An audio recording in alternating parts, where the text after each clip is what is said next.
বিসমিল্লাহির রহমানির রহিম। আসসালামু আলাইকুম, ওয়েলকাম টু মাই চ্যানেল।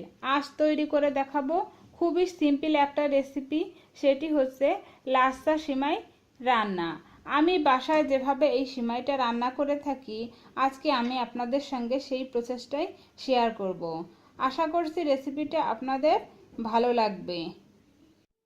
সিমাই রান্নার জন্য আমি এখানে একটা পাত্রে 1 লিটার পরিমাণে লিকুইড গরুর দুধ নিয়ে নিয়েছি।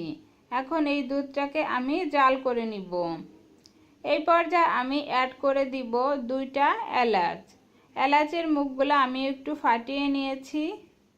অ্যাড করে দিব 1 টুকরা দারচিনি। এখন এই দুধটাকে আমি খুব ভালোভাবে জাল করে টানিয়ে নিব। এই পর্যায়ে আমি অ্যাড করে দিব 1 কাপ পরিমাণে চিনি। চিনির পরিমাণটা আপনারা আপনাদের টেস্ট অনুসারে বাড়িয়ে কমিয়ে দিবেন। এখন এটাকে আমি নাড়াচাড়া করে সম্পূর্ণ চিনি গলিয়ে নিব আর দুধটাকে খুব ভালোভাবে জাল করে নিব। দুধটা আমি খুব ভালোভাবে জাল করে নিলাম। আমি এখানে একটা বলে 1 প্যাকেট পরিমাণে লাচ্ছা সিমাই নিয়ে নিয়েছি। এখন আমি দুধটা এখানে অ্যাড করে দিব। চুলা থেকে নামানোর সঙ্গে সঙ্গে দুধটা লাচ্ছা সিমাইয়ের ভিতর অ্যাড করে দিবেন না, তাহলে সিমাইটা একদম গলে যাবে। কিছুটা সময় অপেক্ষা করে আপনারা দুধটা সিমাইয়ের ভিতর অ্যাড করে দিবেন।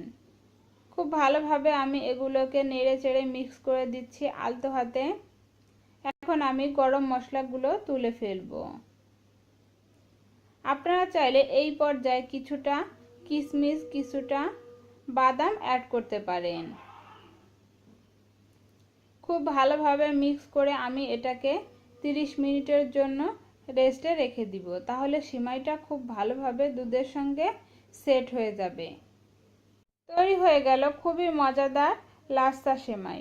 আশা করছি রেসিপিটা আপনাদের ভালো লেগেছে। রেসিপিটা ভালো লেগে থাকলে প্লিজ আমার চ্যানেলটিকে সাবস্ক্রাইব করবেন, লাইক দিয়ে আমাকে উৎসাহিত করবেন। আল্লাহ হাফেজ।